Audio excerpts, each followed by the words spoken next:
And I said, you terrified me, Jimmy. I don't know if you're aware of that, but you and all of the Hammond brothers. And he said, really? And I said, yeah. He said, oh, I was so in love with you.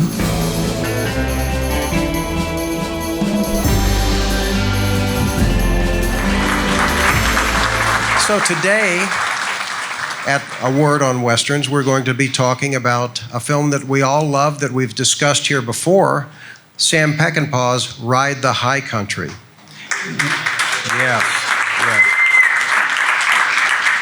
It's one of the greatest films ever made. Not greatest Westerns, one of the greatest films. It has such depth, such beauty. And the leading lady in that film, who made her film debut in Ride the High Country, Mariette Hartley, she's here today. Mariette, would you please come up here and join us?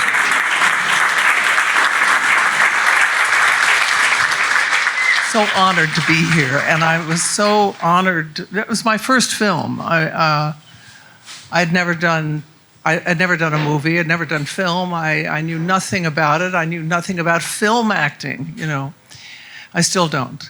Well, but no one would know from watching that performance. It's not only were you great in that, but the reviews for you in particular were... They were pretty wonderful. I came to core school to be married, and that's what I'm going to be, married. Mariette Hartley, refreshingly different, with her red hair and freckles, recklessly pitted one suitor against another. Looks like the girl he's been going down the mountain to see. I'll say one thing, she's sure worth the trip. Looks like a warm one. Because that was not an easy role either. R.G. Armstrong. Oh, he was pretty powerful. R.G., yeah, and he was definitely an actor studio actor, and about which I knew nothing. I came from classical theater. I came from Shakespeare. I've been doing Shakespeare since I was 10. So being roughed up by those guys was really terrifying to me. I was scared to death most of the time. It was funny because I met Jimmy Drury at an airport, I don't know, a while back. And I said, you terrified me, Jimmy. I don't know if you're aware of that, but you and all of the Hammond brothers. And he said, really? And I said, yeah. He said, oh, I was so in love with you. I said, why the hell didn't you tell me that? I mean, it sure would have made it a lot easier for me because... Well, I think Warren Oates was in love with you too, and all of those Hammond brothers. I didn't know that either. Anyway, yeah, because Warren and I worked a lot together. Was the last thing we did was Barquero. No, we did also a series based on the African Queen. Yeah, and I have a tendency to swear a lot. He didn't. He was very embarrassed by it, that I would dressed as I was. The marriage sequence, when you first are writing in to meet the Hammond brothers, and then the actual wedding that was taking place, there was such an authenticity to that was different for Westerns of that time. I guess you would use the word thank Sam for that. He had such an incredible vision about the piece. But I was going through that kind of thing in my life, and it was the first time I actually was aware of how I could use my life for that. Mm-hmm. I was in a marriage that was not particularly friendly. It was violent. And so being there with those brothers who passed me from, a pair of arms to a pair of arms to a pair of arms, and then the terror of the rape that happened, it was so, I can feel it now. I mean, it was so terrifying to me. And I knew that I was going home to that same kind of behavior. And Jenny Jackson, who played the head of the bar. I don't know if everybody She was remembers. this bigger than life and bigger than life. Yes, she was. She made her own dresses, and because I don't know if you expected this kind of a personal revelation, but I don't have much of a chest. I have shoulder blades, but I don't have. But Jenny had I dressed with her, actually. We shared a dressing room at one point. I'd never seen anything like that in my life. Or like those in my life. And it was like, whoa, wow. And I knew what she did with them because she had her dresses made particularly for the size of her breasts. Sizes of her breasts. And do you remember? Does anybody remember those in the movie? They were triangles, right? They were satin triangles, and it was like some kind of machine. She would lean over and she would actually scoop her breasts into those triangles, and then she'd pop up like that.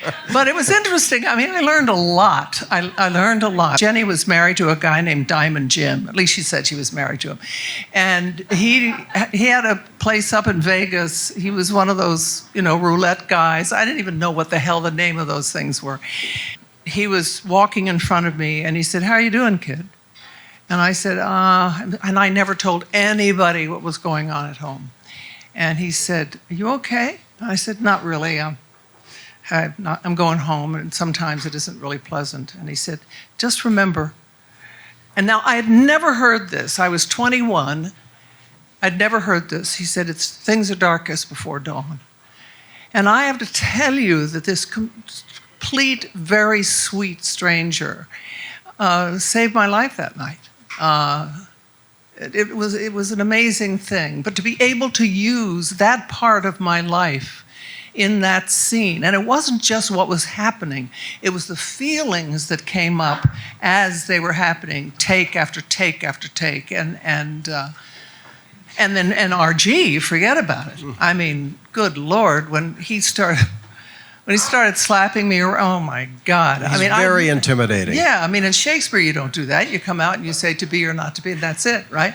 But in this movie, something that Shakespeare didn't have, he had two of the greatest heroes, Randolph Scott and Joel McCrea, to protect you. So was that comforting? Was that exciting for you? Were you aware of their status in the business at the time? I knew nothing about them. Wow. I came from Westport, Connecticut. We had one movie house, the Fine Arts Theater in Westport. I watched things like The Red Shoes. And she was the only person I ever wanted to be. It was Morris Shearer. And making the outstanding debut of this or any other year, a lovely red-headed girl graced with all the talents, Moira Shearer. My mother, I remember, bought me some red shoes when I was doing ballet. It didn't help at all. Remember what happened to Moira Shearer in the red shoes, wearing the red shoes? I don't think my mother took it quite to that place. But anyway, I never jumped off of any balcony. But no, I knew nothing about Westerns. I really didn't. And I am so in love with them now. My dad, as I think you know, soon after the movie took his life, and he did it with a gun. So I now am doing nothing but Westerns for the next 5 years. Knew nothing about post-traumatic stress syndrome, and I am hearing guns all the time.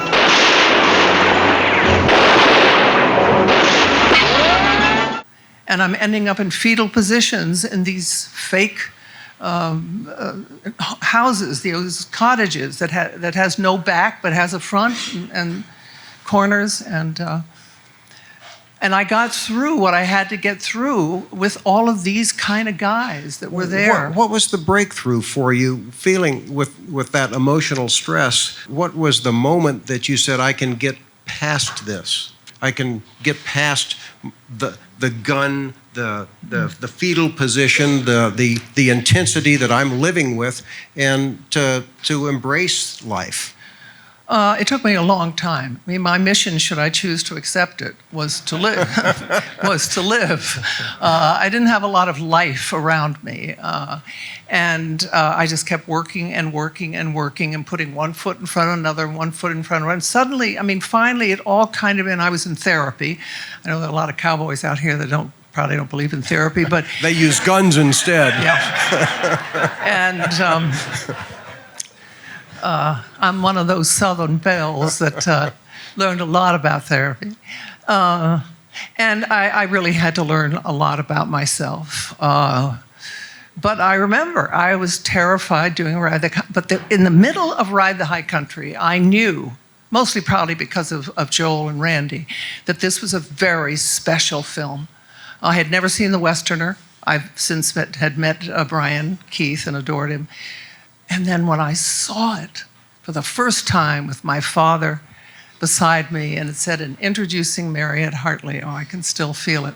And he put his hand on my arm, and he said, well, kiddo, you did it. And it was a very, very special moment. So my life has always been connected somehow to some work that I'm doing so that I can actually use whatever it is that's happening in my life. It can become creative. And that was really an incredible awareness for me. Well, your performances in so many other films, too. I know that you even did a Virginian where instead of being afraid of Jim Drury, you have a crush on him in that episode of The Virginian. Really? Yes. I don't remember that. Well, that's all he talks about. Oh, really? Yeah, well, yeah, airports and things like that. No, I did 4 Bonanzas. And you had a crush on Pa. Well, yeah. And all the other boys, I went through the entire family, okay? That's one of the few things. One boy at a time. Yeah. And then I took on Ben, and, you know. Those guys are so dirty. I mean, they're the dirtiest men alive. I remember there was no way I could keep a straight face. I was terrible on the set, terrible. With little Joe. I mean, well, you guys know him. I mean, he's just so dirty, and so he was so funny.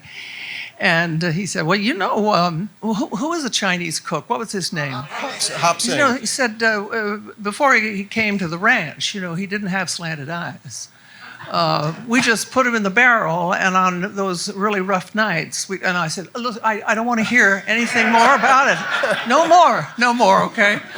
I mean, there was nothing nothing was not fair game or whatever you said. I mean, it was just awful. And then, of course, I was so crazy about Haas. Yeah, and you had an affair with him too in one of the episodes. Oh, I'm such a tart. And I played a Shakespearean actress, of course, who had to be sent back to San Francisco because those guys, they never want to keep you forever, because they'd have to pay for your salary and stuff like that, and they don't want a girl there to interrupt the male patriarch. And they were all in their 30s or 40s, anyways, grown sons living at home with their father. Anybody ever So no wonder Paul was attracted to you. Oh, there was a very funny story about that, actually. I played a woman who had been captured by the Indians and had a bastard child who was actually a pair of twins. That's how they always do it, so that one baby can work and then the other baby can work. These babies, curiously enough, did not have dark skin, and they did not have black hair. Anyway, so I came through the town, and I don't know if anybody remembers this episode. As people lined up for me to go into the church, they said "squaw, squaw." Right now, I've got red hair. I've got long red braids, and 2 blonde babies. One because. And they're what do you call it? The black stuff that you put on your shoe polish. Shoe polish was dripping down their skin. Yeah, and so that was fine. Except so the next year I ended up with Pa. I got a letter from David Dortort. Well, Bonanza got a letter from David Dortort. They brought it to me on the set. And it said, "Dear Mr. Dortort, do you know that we raise our children by the morality of the Bonanza boys? We're very strict, we're very rigid, very disciplined with them, and we absolutely believe the way you raise these kids." Now, when you got involved with this woman, didn't you recognize her as the Indian the year before?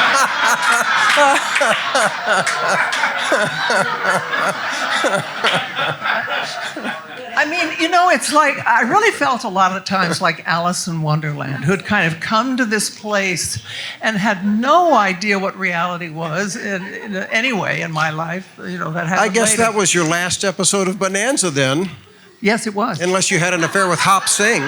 No, I didn't have an Oh, affair with okay. Hop Sing. No. Well, I would like to thank Mariette for joining us here today. I just wanted to say that the book I did write, which is kind of chock full of all kinds of stuff, is online. You can get it through Amazon or Barnes & Noble. And I think I actually, if we did it right, have an ebook. Thank you.